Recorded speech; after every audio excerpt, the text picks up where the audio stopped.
On this episode of Overtime, we talk about our favorite matches that we love to go back to and what got us into wrestling in the first place. And it starts right now.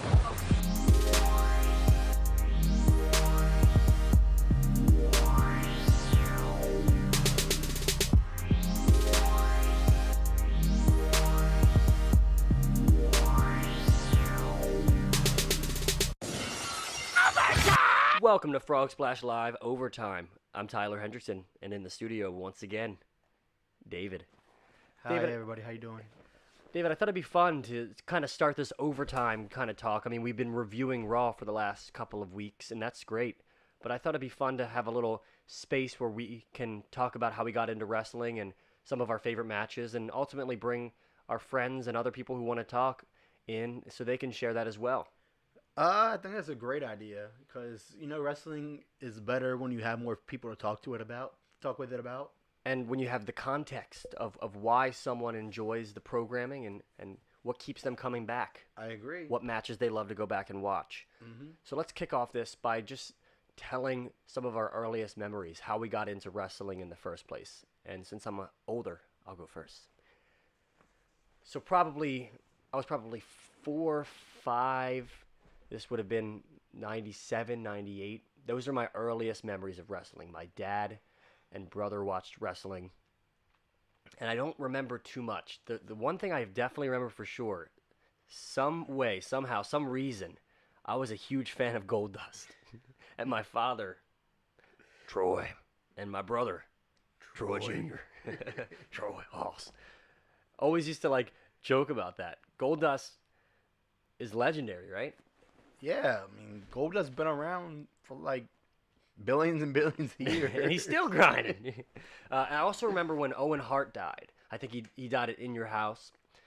And then the next day, they did a special program on Raw to talk about his history, his legacy, and make comments. So I remember that for some reason.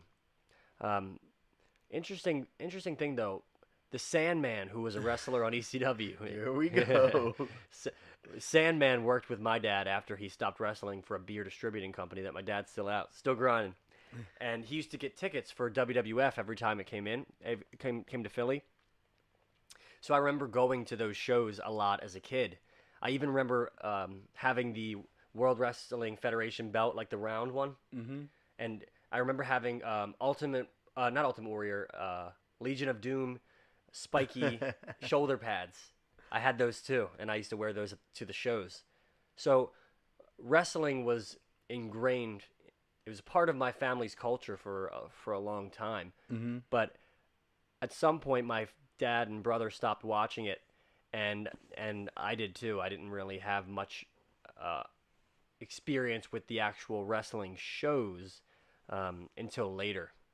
What's your earliest wrestling memory? My earliest wrestling memory will have to be actually from playing the video game, SmackDown. Oh, not even the shows. No. I didn't start really watching the shows until you showed me the DVD of WrestleMania 20. Okay. When we were driving to the beach in your mom's car. How did you get the game? Do you think? Did someone just like you said, because wrestling was just in my family's culture. I know my dad and my brother really liked it. So yeah, you just got that game. My dad probably got it here, David, go play in your room. Go be quiet. I gotta watch it. I gotta go watch Steelers. I gotta watch the Steelers game. Be quiet. And we always had wrestlers growing up. Mm-hmm. Wrestling action figures. I remember Matt Paoletti in his. They had the best basement with the games and the carpet. That was the first finished basement I remember. But on the one side of their basement, they had this beautiful display case because his dad Mark, R.I.P. Mark, was a great woodworker, and he had this display case for Hess trucks. Oh. And they were wrestlers, but they were a legend wrestler collection, like a special edition. Mm-hmm. But they were all still beautifully packaged, still in their box. He had Andre the Giant and some other ones I can't remember right now. I think Stone Cold was in there, and I just wanted to open those things up and play with them. For real. because they were so beautifully But displayed. can we just take a moment to say shout out to all the people who collected the Hess trucks, thinking they'll be Yeah. worth something one day? Yeah. How's that going for you? I don't know. Watch, give it another year. You give it 5 more years, and those things are gonna be booming. So he had the Hess trucks, he had the wrestlers, and I had my brother had wrestlers too. So I always had those, and wrestlers have evolved over the years. For real. Like before, they just had like these arms that were permanently bent like L's. Yeah. And they were good for power bombing, but you could not grapple to save your hiney. You just had them, and they were much smaller in height than they ended up to be. So you have these like mixture of like modern wrestling toys and those small ones, and like the old Big Show is like half the height of like a normal Rey Mysterio now. Dangerous. So my family watched wrestling. I went to the shows, but then I left the TV, like the actual wrestling shows, like Monday Night Raw and SmackDown. I was aware of it, but I just didn't watch it. I had the wrestlers, I had the games. I remember playing SmackDown 2 on PlayStation a few times. I think we had it personally. I think that was a really popular game. Even if Yeah. you didn't watch wrestling, you had SmackDown 2 somewhere. on Yeah, PlayStation. for real. But I'm flipping through the channels one day. Probably SpongeBob was getting a little boring or something. Rugrats wasn't on. I was flipping through, and it was just by chance. Spike TV, Monday Night out to Raw was Spike. on. Monday Night Raw was on, and luckily it wasn't on a commercial break. If it wasn't on a commercial break like it normally is, Those commercial breaks were deadly back in the day. Castrol GTX high mileage. Gillette, the best a man can get. I think Hurricane was in the ring, and Kane came out, and Kane wasn't wearing a mask anymore. The last time I remember seeing Kane, he had a mask. He always had a mask. He was one of the wrestlers I remembered growing up. Kane, Undertaker, Stone Cold, The Rock, obviously. Goldust. I don't know. Just putting the name out there. I don't know where it came He's from. just one of the wrestlers. I don't know. But Kane didn't have his mask on. It was shortly after he did the great reveal, and he had like a nasty face. And I called you up. This is before iPhone. This is before. You just had to remember the number. This is your house line. This is your house line. I call you up, and your mom's like, "Hello, David, David." I'm like, "Can you get David really quick?" I couldn't just run down to your house, which was like two houses doors down. away. You know why I didn't run down? Because you had holly leaf trees next door. And that was the worst. Spiky leaves sticking in your feet, and I didn't want to put my shoes on, so I called you up. Oh my god, that was the worst. And I said, Kane doesn't have his mask on. And you were like, I know. Probably because in Shut Your Mouth, Kane didn't have his mask or something. I don't know. But point is, I was just hooked. And because we were each other's only friends, you were hooked too. and hooked on getting power bombed every day. Right. And I remember watching Raw after that. This was probably like February or March 2004. Around that time, Evolution was like a big deal. So I knew Triple H, but I didn't know Randy Orton. I didn't know Ric Flair either, even though he was around before wrestling even. I mean, people went, woo, all the time. I didn't know what it meant, though. Woo! But Evolution was really cool to me. I loved the Randy Orton legend killer kind of thing. Mm-hmm. I remember that. So that's sort of when I got into wrestling. But it's always been a part of our family. So Yeah, definitely. that's my earliest memories. Before I actually got into like matches and all of that, that's what I remember when I think of my earliest memories. So what are some of your favorite matches that you can remember? Some of the earliest matches that you like to go back to? Definitely Triple H versus Shawn Michaels versus Chris Benoit, triple threat match, world heavyweight title at WrestleMania 20. Well, see, WrestleMania 20 was really special to me because that was the first pay-per-view that I watched when I first got into wrestling on my own back in 2004. Yeah. So it was timing. Like we jumped in at the perfect time because a month or two later. What's that sound? Is that a plane overhead? Yeah, it's a plane. Hey, plane! Don't you know that we're doing Frog Splash Live? Our Overtime right now. Our priorities are more important than yours. So just land that thing. Flying into Dover Air Base. Or even worse, the Wilmington Air Base. or whatever. That airstrip. Dangerous. So we jumped in at the perfect time because WrestleMania 20 was right around the corner, and WrestleMania 20, partly because I just got into it, but WrestleMania 20 was my favorite WrestleMania of all time. Oh yeah. It was so cool. Like Same. it was in Madison Square Garden. Undertaker versus Kane was like iconic, Oh yeah. and throughout the Undertaker coming night, back. yeah, like Undertaker got buried alive earlier that year. You're no son of mine. So everyone was wondering, like, is he really going to come back as the dead man? And Coach is like looking all over for the Undertaker, interacting with these legends. So WrestleMania 20 was really special. See, that's what they need to do more. Have like Jonathan Coachman go around. Right? Yeah, they need to have Jonathan Coachman going around, looking for spooky stuff in the back. There's your story. There's a WWE Network exclusive right there. Jonathan Coachman looking for stuff in the back. I do like those backstage kind of things throughout the night that are like that build. I like that stuff.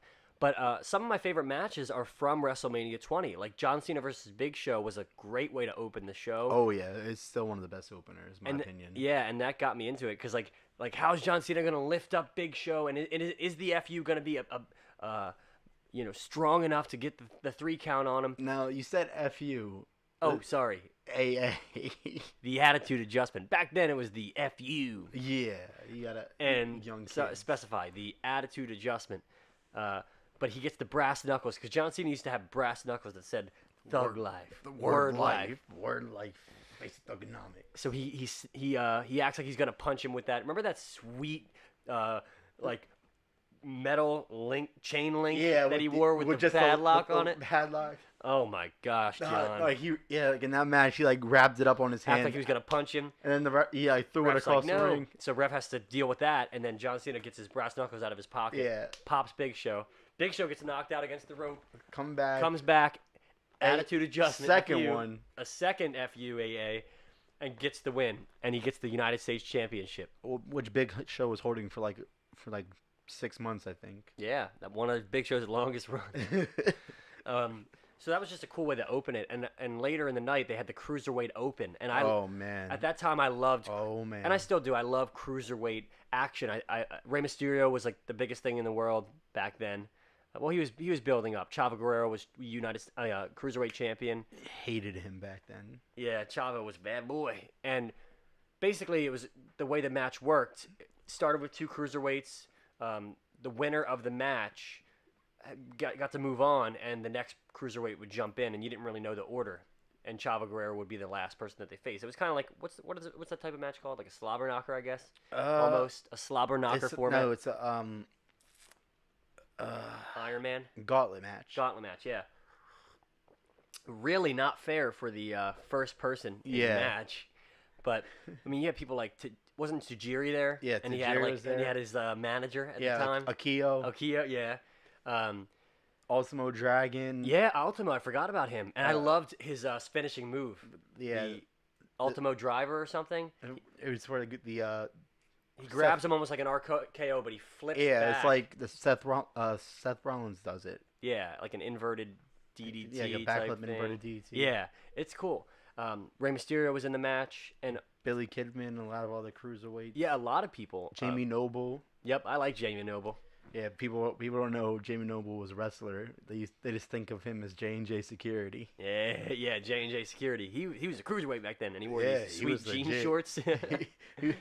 People say John Cena originated jorts. No, it was Jamie Noble. Jamie Noble originated the jorts. Okay. John Cena didn't do anything with that. Yeah, Jamie Noble, the Trailer Park Bum. Oh, Billy Kidman was in there. I said that. Oh, Big Nose Billy. He did the best shooting star press. Dude, like he wasn't like perfected with it. Like he was just like, I'm gonna do a shooting star press. Right. I don't care what you think. I don't know if you should do that, Billy. You're gonna be at risk for hurting your neck, and you should really practice this one. Nah, No. I got it. But he hit it every time. Yeah, turn sideways. Like it's like it's like someone's uncle who got a few too many drinks, and there's a diving board. Hey kids, want to see me do a backflip? We're good, Uncle Jamie. Whoa! And then he gets a few too many Budweisers, and it's at the aunt and uncle's house who did well for themselves, and they have an in-ground pool with a diving board. Uncle Jamie's not used to it. He hits that shooting star press. That's what Jamie did. That's what Billy Kidman did. Billy Kidman, sorry. Oh shit. Billy, I'm gonna do a shooting star press. Billy, you broke Paul London's nose last week. And Not in the match, but Paul London. Sorry, I'm drinking coffee right now, and I'm laughing, and I drank, and I'm dying right now. But Paul London did the best shooting star press for sure. Perfected. nah, I said Evan Bourne. Evan Bourne did, yeah. Well, hopefully my voice returns back to normal. I'm just going to power through it for a little while. Yeah, but who ended up winning the match? Wasn't it Chavo? yeah, it was Chavo because he had Chavo Senior help him out. Hey, Chavo Senior, coke dealer. He looks like the guy from Breaking Bad in the wheelchair. Gus. I mean, not Gus, but you know who I'm talking about. You fans out there. So that was a great match. They had some really great tag team action at WrestleMania 20. Mm-hmm.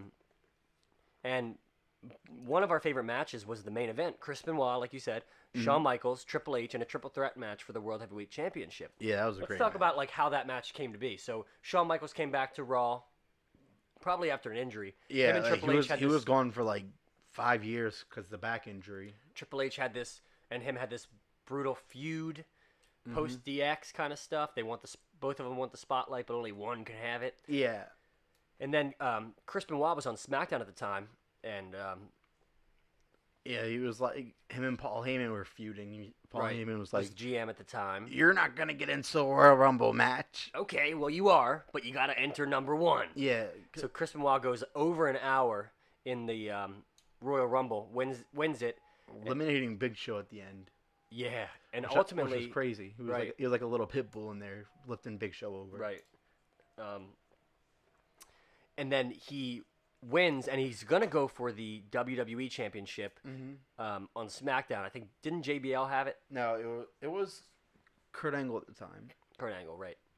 And then Paul Heyman's like, nope, can't do it. Apparently, Yeah, he's like, "Oh, I'm still mad for shoving soap in my mouth. So you ain't getting that title chance." so surprise, surprise, he goes over to Raw and drives a wedge in between Shawn Michaels and Triple H, and he's going in for it. And they had an amazing match that night. Yeah, So many moments.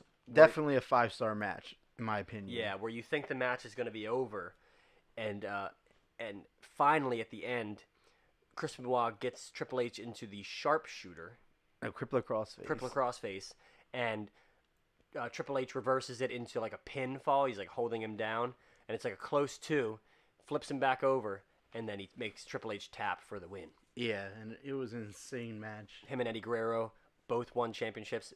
Yeah. 2 underdog stories in one night. Yeah, for real. Like they came up through the ranks of WCW, the ranks of WWE, ECW, and all that. Now Right. they're finally at the top. Right, And it's sad that just like 2 years later, both of them are dead. right. Eddie Guerrero with the heart attack, and Chris Benoit with that tragedy with his family, hitting his head too many times. Murder suicide. Yeah, sad. But that was one of my favorite matches there. Yeah, like if you haven't seen it, go back to WrestleMania 20 and just check it out, like on WWE Network. And I'm glad WWE decided to leave that content. Yeah, in there. like I can understand them not putting up the description of for sure. the time skip of Chris Benoit, but definitely is a good match to go watch. Now, a lot of when we both got into wrestling in 2004, I went to Borders Bookstore, and every week it seemed like, and I would get like a new DVD that was on sale. Like I got Andre the Giant, WrestleMania 20. After that came out, I got a Rob Van Dam DVD. Oh man! And I don't really so many remember stuff. how I picked these. I think it was just by chance because they were just on sale or whatever. Like I wasn't really a huge Rob Van Dam fan yet because he wasn't even wrestling at the time. He was gone at that point, right? I think he was injured. I think he was injured. So I learned about a lot of matches and wrestlers through these DVDs that I got. We got the ladder match DVD. Yeah. Now ladder match DVD, you learn about the triangle ladder matches. Yeah. Hardys, Edge and Christian, the Dudleys. Yeah. Great teams. Yeah, they even had one with a 4th team, Chris Benoit and Chris Jericho. Chris Jericho. Which is surprisingly a really good team idea. Yeah. These ladder matches were incredible, like filled with awesome spots. Like the famous one that you've probably seen if you've been watching wrestling. They always replay it anytime there's going to be a ladder match. Yeah. Where Jeff Hardy Is dangling is up on the dangling ladder. on the championship, and he kind of swings back, and as he's swinging forward, Edge hits him with a spear in midair, and it's just man. iconic. Dude, that was like unheard of back then. Like doing something big like that. Oh man. Yeah, those were some iconic matches. They built the ladder matches into what they are today. Yeah. After the Shawn Michaels era, for sure. Mm-hmm. Shawn Michaels paved the way, but the Hardys, revived it. Edge, and the Dudleys, they revolutionized it. Now, you also had a DVD. Yeah. So back when DVD stores were a thing and DVDs were all the rage, me and my dad went to Looking for something to do on a Saturday. me and my dad went to the DVD store, and he was like, I say it was Hollywood Video. You say otherwise. I don't know what it was, but he was like, David, go pick out a DVD. No, his dad. He David, goes to go the pick back out a room. DVD. He goes to the back room. I can just imagine I'm going to the back room. He walks out with a paper bag with some couple DVDs. David walks out. What you get? With the 2002 Two Royal Rumble. It must have been on sale in the bargain box. Because first of all, it's a Royal Rumble DVD, and it's 2 or 3 years old. Yeah, at the time it was like 2005. And you used to watch that thing over and over again. What were some of your favorite moments from the 2002 Royal Rumble pay-per-view? The match I remember the most from that DVD was Chris Jericho versus The Rock for the Undisputed Championship. Yeah, I forgot all about that. That was a good match. And Chris Jericho won that, right? Yeah, with some help from Lance Storm and Christian, I think. Lance Storm, yeah. That was another good technical wrestler. Yeah. What other moments did you like from the 2002 Royal Rumble? The 2002 Royal Rumble itself. Right. With that's where I found out my love for Maven and the Undertaker. Maven, and so Maven was a guy, the kind of original Tough Enough winner. Yeah, he won the first Tough Enough, kind of a scrub. Yeah, he played the scrub character. Very good. He played, and he got Undertaker eliminated. He kicked him out, right? Yeah, Undertaker was like eliminating everyone. He eliminated both of the Hardys. He just like dominating, and then like out of nowhere, Maven came in. Everyone thought he was gonna get destroyed by Undertaker, but the Hardys distracted Taker, and next thing you know, Maven drop kicking Taker out of the ring. And then Undertaker loses it, goes back in. Maven was never eliminated from that Royal Rumble. He is the real winner. Throws Maven out, but Undertaker's eliminated, so it doesn't count as an elimination of Maven. And he just takes him all throughout all throughout the arena, beating him down. Popcorn stand. Dude, he had him with the hardest chair shots I've ever heard. Yep. And while that's happening, the Royal Rumble's going on. Yeah. So it was neat for them to keep flipping back between the Royal Rumble and Undertaker. Undertaker is a thief because when he threw Maven into the popcorn machine, he just took like a handful and started eating it. Thief. And who ended up winning the Royal Rumble? Triple H, who was returning from the quad surgery. Knee issues. Yeah, a lot of our favorite matches are from the DVDs that we had. Because it's hard for me to remember some of my favorite matches from like 2004, 5, without really looking into it. So another one of my favorites from the Rob Van Dam DVD was Rob Van Dam versus Jeff Hardy in that ladder match, and Rob Van Dam tips Jeff off of like the largest ladder I've ever seen in my life. Yeah, that's where JR was like, "How did you learn to fall off a 20-foot ladder?" Iconic. It's like when you like those matches with Jeff Hardy and Rob Van Dam, because I know there was a couple. It's always a really good thing, especially when you're younger and you like to watch hardcore matches. Yeah. You don't really appreciate the technical sides of wrestling. And those are two guys that had very unique movesets, especially Rob Van Dam. Every one of his moves was like a Rob Van Dam move. Yeah, like no one else could pull that off. He didn't just do like a frog splash. He did a 5-star frog splash. Like he could turn his body in midair, like get across the whole ring. He didn't just do like a senton. He did the rolling thunder. Yeah. And like a Van Daminator, throwing the chair in the face of the opponent and kicking it. Yep. Yeah, so I really appreciate that. I also liked Kurt Angle versus Shane McMahon, King of the Ring. I really loved the hardcore matches back then. Yeah. But I also, around the time of 2004 era, on Raw, we touched on this a second ago, but Shawn Michaels and Triple H had a really rough personal feud. And I remember one night, Triple H was, and Shawn were fighting in the like crowd, and they went like all the way up the stairs, like to the very top. And I just remember that being just really crazy to see, like fighting in the crowd, but not just right over the barricade, all the way up the steps, going throughout. Yeah, you don't really see that as much anymore. It's kind of in like the safe zones. Yeah, A lot of the time when they do like over the barricade kind of wrestling, they go behind where the timekeeper is. Yeah, and there's like a huge open space. Yeah, like the security is like holding them back, but the security wasn't. Yeah, they weren't around as much. Yeah, back then. So I remember that standing out to me. And then another match I remember early on was, which really stuck with me, is the first Money in the Bank ladder match. Oh yeah, that was an interesting match. That wasn't like it is now. It's not a Money in the Bank pay-per-view. It was actually just a part of WrestleMania. Yeah, and it was for a while. And yeah, right. And didn't that start at 21?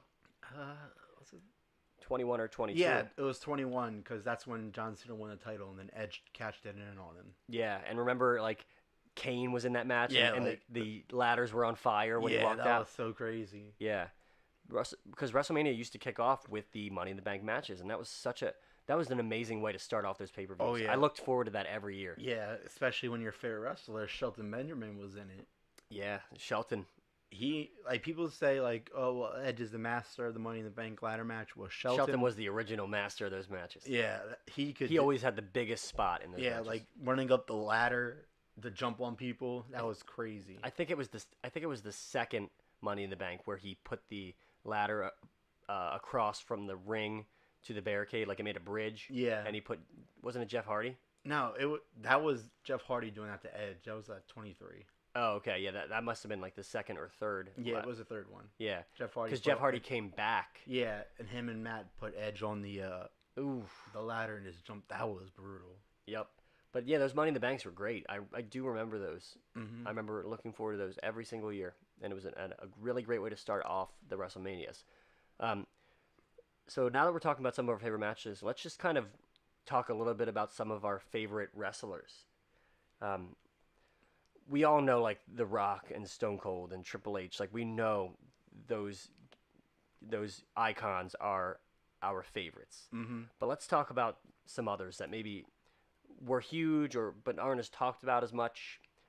We already mentioned some, like Rob Van Dam was a huge favorite of mine, partly because of that DVD I had. He had a lot of really great matches. Mm-hmm. And Goldust, I don't know. No, I don't know. Just gotta put him in there. I don't know how I got it there. It's just in my notes here. Jeff Hardy was one of my favorites too. I loved the risks that he took, and I wanted to be Jeff Hardy, basically, right? Who didn't want to be Jeff Hardy? Right, without the pills. And a drinking problem. It's dangerous life. Who else? Who did you like? I remember you liking Kurt Angle. When we first got back into wrestling in 2004, you were younger, and you had a Kurt Angle. You don't remember this, apparently. Because I think I started liking him because in SmackDown Shut Your Mouth, like, it was one of, like, a big moment. Like, that's when he shaved his head in that game. Yeah. And it was just stuck with me. It was just cool. Yeah, you had these little red, white, and blue sweat wristbands and a little plastic gold medal. And because he was always getting like booed, like you suck when he came out, I said like, David, no, he sucks. But it turns out he was like the best wrestler. Yeah, he was the best. Yeah, Kurt Angle was so technical, so enjoyable. I can go back and watch his matches, and they're just like artwork. I really liked Chris Jericho back then too. Chris Jericho was like just his entrance music, like the countdown, like wow, wow, wow, wow, wow, wow, Y2J. Yeah, Jericho. And he was just like a smart aleck kind of guy. Yeah, I like that. He was funny. Yeah, he was really entertaining. One of my favorite segments is when he was like talking to Rhino and Stephanie, who were in the ring. He was like, "I'm gonna beat that dirty, filthy animal down, and I'm gonna get you too, Rhino." Yeah, he had a lot of funny moments. Oh my god. I liked Rey Mysterio a lot. Oh yeah, Ray was always one of my favorites. And, just his entrance alone where he pops up, yeah, that's iconic. his now. music. Yeah, so cool. He carried SmackDown. Mm-hmm. You know who else carried SmackDown? Eddie Guerrero. The Undertaker. You're going to go one-on-one with The Undertaker every night, every Friday. Not play. Check this out. You two want to get all rowdy and beat this man up? Mm-hmm. Well, guess what? It's going to be the two of you versus him and The Undertaker in a tag team match, player. Yeah, Undertaker just chilled in the back all night until the end of SmackDown. Just waiting for Teddy Long to call him out. He main evented SmackDown for a solid 8 years. Well, JBL, you want a title match? Well, there's only one way to get to it. You got to go one-on-one with The Undertaker. I also remember Kane. He did some. This is when he was the most brutal. When they pushed his character the most. Yeah, when he first took off his mask. When he took off his mask, and he used to do this thing with a chair where he would put it around like someone's neck. Oh man, I remember that now. And he would jump off the top of the rope and jump on the chair, and they would always like have blood in their mouth. Kind of thing. That was crazy. And the person, it's when you needed a vacation, and the person would be out for however long. Yeah, that scared me back in the day. Yeah, he lit JR on fire at some point. That was. Yeah, he used to scare me. Like I always used to be nervous about what he was gonna do to the. Yeah, like Mask Kane was cool, but Kane when he first took off his mask was just scary. May 19th. Oh, see no evil. Go see it in theaters. But he would do a lot of stuff in like backstage, and I would just be so nervous about what he was gonna do. Yeah. I also really liked the Boogeyman. I knew you were gonna say that. I was just thinking that. The Boogeyman. He's coming to get you. He would crash a clock on his head. That ain't right. That's not right. That's unhealthy. But looking back, not in real time, I did like. I liked the little glimpses they showed of WCW. Mm-hmm. I loved Goldberg. He was Goldberg back then was like a myth. Right. Like when you started watching again when we did like 2004, like he was leaving and he was like a myth. Yeah, the only experience I had at the time was Brock Lesnar versus Goldberg at WrestleMania 20, which was not the best match ever. It was just like they just kind of stood around for a bit, and I was just like, okay, I don't really like Goldberg, but I didn't know who he was until I saw clips and looked back at him later, and he was like his jackhammer when he picked up Big Show and held him there. Was crazy. Yeah. I also liked Rey Mysterio on WCW, and I liked his matches with Dean Malenko. Oh yeah, Dean Malenko, another workhorse who doesn't get enough recognition. 6-move John. Dean Malenko had 150, 200 moves. He never used the same move twice. Dude, he's a man with 1,000 holds. He is. Now he's doing a chicken wing. Now he's doing an armbar. But I don't remember like seeing Scott Hall on WCW. I don't remember anybody else other than those couple of people. Mm-hmm. I really liked Eddie Guerrero. You kind of brought him up a moment ago. Yeah. Lie and cheat is the when he hit those 3 amigos. Oh, that was awesome. Yeah. Shelton Benjamin. I love what he did after World's Greatest Tag Team. Yeah. Tell us some of your favorite wrestlers in the comments. All right. So, let's talk like more modern stuff now. Okay. So who do you like to? Who are some wrestlers that you like to see every week? Finn Balor, Samoa Joe, AJ Styles, Alexa Bliss, Charlotte, Becky Lynch. Let's break some of these people down. Okay. So, first of all, mine is Cesaro. Yeah, like Cesaro, he's really good. Cesaro. You've been liking Cesaro since before anyone else liked Cesaro. I'm just gonna say that. I like his character. What can I say? And just his strength always impressed me. The way he could just pick someone up from the mat. Yeah, like they were lifting like a bag of trash. Right, like a bag of trash. I like Cesaro. I like his character. I'd like to see him as champion. I also liked at that time when I was, because it would be on and off that I would that I would watch wrestling. And when I came back again, Cesaro was kind of there, and I liked Alberto Del Rio. Oh, yeah, I did like Alberto Del Rio sometimes. He was the champion when I kind of got back into it a bit more. Mm-hmm. I always stuck with the games and the wrestlers, but I would kind of ditch the show for a little bit. And I would usually keep up with the major stuff, but I liked those guys when they came back. Yeah. But I also liked CM Punk.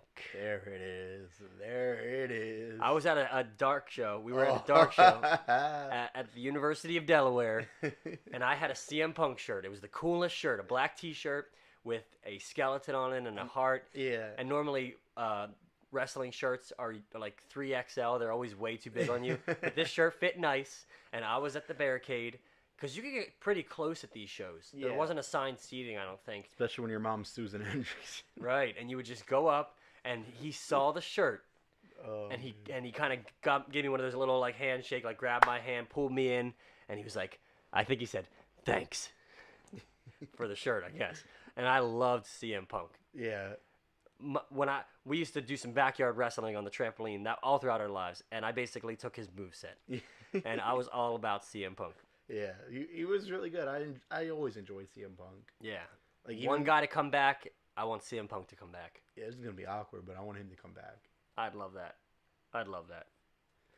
And of course, I would get excited when Stone Cold came back. Oh yeah, like I forget when it was. It was like 2011 when The Rock came back for the first time. Well, he came back at WrestleMania 20. Him and Mick Foley. Yeah, but like this is like afterwards. This is like after all this. Like he was like hosting WrestleMania 27, I want to say. Right. And you know, like he came back, and it was like a big deal. And like I just remember hearing the music go off. Like everything was dark, and the music went off, and I was like, "Oh my God, it's The Rock!" Now, someone I don't enjoy coming back. I don't like their character. I don't like their moveset. I don't like anything about them. Who's Hulk Hogan. that? I'm sorry. I did like Hogan Knows Best, the reality show with his family, but I just don't like anything about him. Now, of course, it probably has to do with when I started watching wrestling. Yeah. People growing up, that was their hero. Mm-hmm. He was John Cena to them. Yeah. But I just don't like him. I can understand that, especially with everything he said and everything. Yeah, and I'm trying not to judge like that too much because like I'm just strictly focusing on like the things I've seen him at, and he wasn't very confident on the mic as he got older. He had the classic mess ups. Let's not even get into that. Yeah. You think I was the guy right Vince time? in his ear. Let me say that again just to be clear because it seems like you're not getting it, big man. Nice save. And when he had to take a choke slam from Undertaker, and Undertaker basically like everyone saw that he was counting to 3 to let him know, and he like jumped early or late or something. He didn't jump at all. and then he just basically Undertaker laid him down. And also thinking of older guys, Ric Flair had like a run like with Evolution. Yeah. And he was taking some bumps, but I just didn't enjoy him as well. You can tell when these guys get older, the other wrestlers have to take care of them in the ring. And and like Flair was wrestling for like ever. Just be a manager. Yeah, like he was Tony Atlas. Be a manager. Bill Alfonso. There you go, Bill Alfonso, legendary made-up manager. Looks all sweaty. No, he's real. Oh yeah, Bill I'm thinking of Bill, the one that we made. Yeah. I forget his name, but we made a sweet manager. Bill Alfonso, ultimate hype man. Oh yeah, with the whistle. Rob Van Dam's hype man was Bill Alfonso. He looks like a regular guy who works with your dad.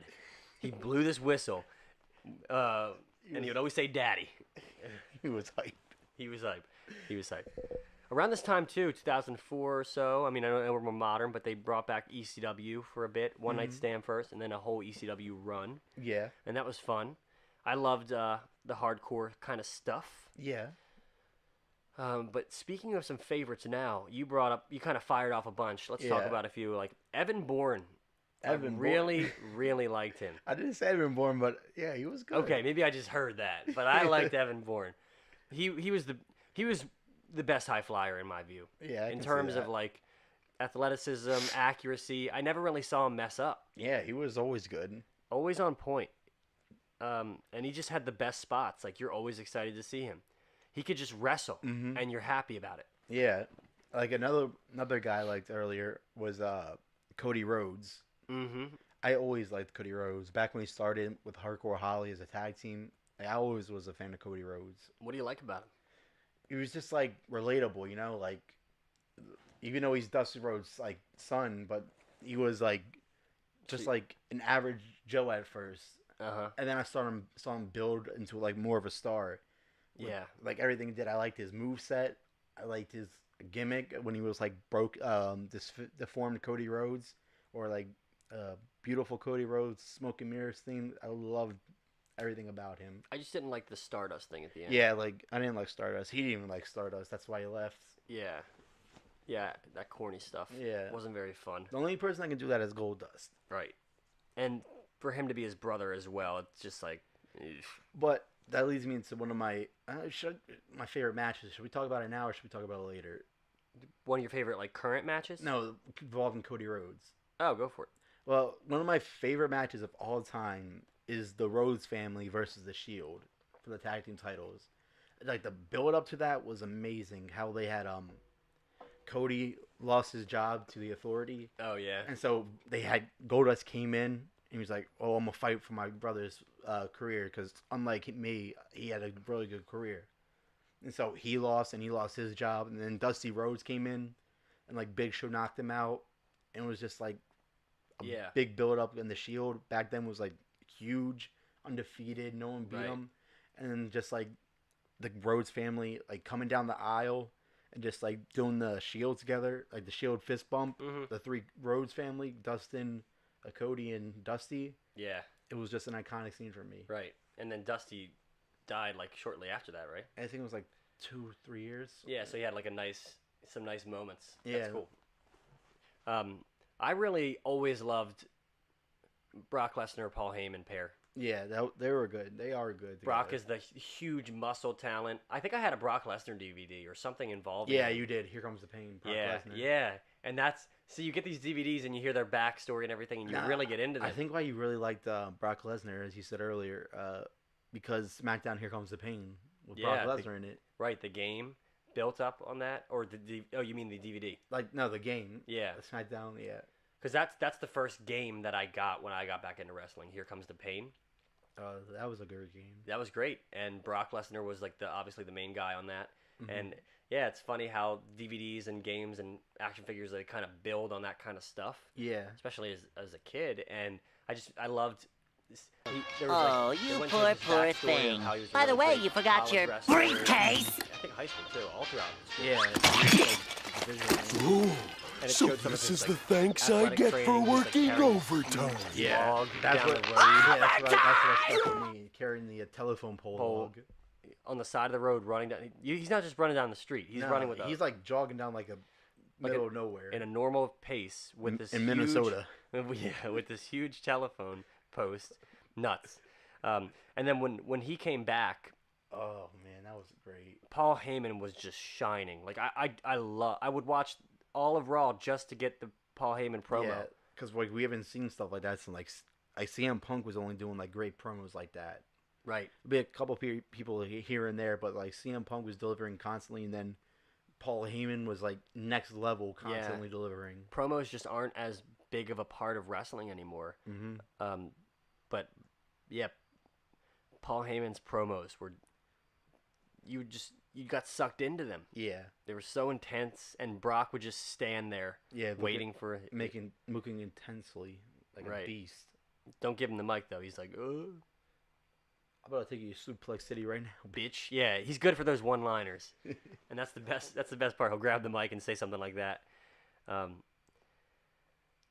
Yeah, and then as far as like current wrestlers now, I like a lot of women's wrestling. Yeah, like- more than men's wrestling. Women's wrestling really came up, and I enjoy women's wrestling. Like so much Charlotte. more. Charlotte Flair, amazing. Right. Sasha Banks, Bailey, Nia, yeah, Nia Jax. powerhouse. Oh yeah, Becky Lynch. The Riot Squad. Just Oh, I love the Riot Squad. Everyone. we talk about them on Frog Splash Live. Alexa Bliss. It's like all the women's division is amazing. Mm-hmm. And probably my favorite wrestler right now, though. Mm-hmm. Right now, Yeah. my favorite wrestler, Triple H. Seth Rollins. Yeah. Seth Rollins is amazing. Workhorse. Workhorse. I love his moveset.